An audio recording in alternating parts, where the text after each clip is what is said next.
Gwyneira picked out her clothes for dinner with great care. After everything that had transpired with Madame Fabian that day, she wanted to be as unobtrusive as possible. Her mother had already given her hell. By now she knew those lectures by heart.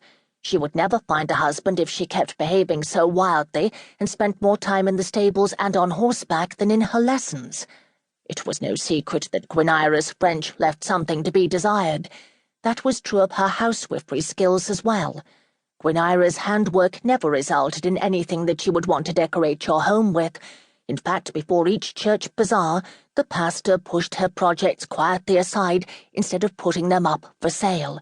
The girl also didn't have much of a knack for planning large dinners, or having detailed discussions with the cook on questions like salmon or pike perch. Gwyneira ate whatever was on her plate. Though she knew which fork and which spoon to use for each dish, she thought it was utter nonsense. Why spend hours decorating the table when everything would be eaten in a few minutes? And then there was the matter of flower arranging. For the past few months, decorating the salon and dining room with flowers had been among Gwyneira's duties. Unfortunately, however, her taste rarely passed muster. When she had picked wild flowers and distributed them among the vases to her liking, she had thought the effect quite charming, but her mother had almost swooned at the sight. And then all over again when she discovered a spider that had been carried in unintentionally. Ever since, Gwyneira cut the flowers from the rose garden under the gardener's supervision and arranged them with Madame Fabian's help. At least she had managed to avoid the annoying task that day. The Silkhams were having not only Gerald Warden, but Gwyneira's oldest sister, Diana, and her husband to dinner as well. Diana loved flowers and had busied herself almost exclusively with the cultivation of the most eccentric and best-tended garden in all England since her wedding. Earlier that day, she had brought over a selection of her garden's most beautiful flowers for her mother, and had immediately distributed them skillfully in vases and baskets. Gwyneira sighed.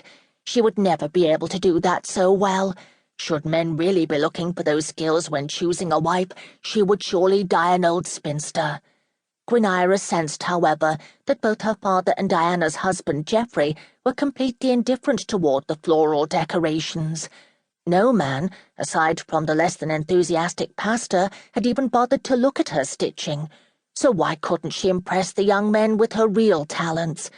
She could inspire no end of astonishment on a hunt, for example, since Gwyneira could usually chase the fox faster and more successfully than the rest of the hunting party. That, however, seemed to do as little to win the men over as her skillful handling of the sheepdogs. Sure, the young chaps expressed their admiration, but their gaze was often a little deprecatory, and on ball nights she usually found herself dancing with other girls. But that might also have had to do with Gwyneira's paltry dowry. She had no illusions about that.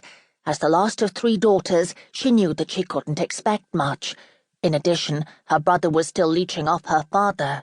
John Henry studied in London. Gwyneira wondered what subject.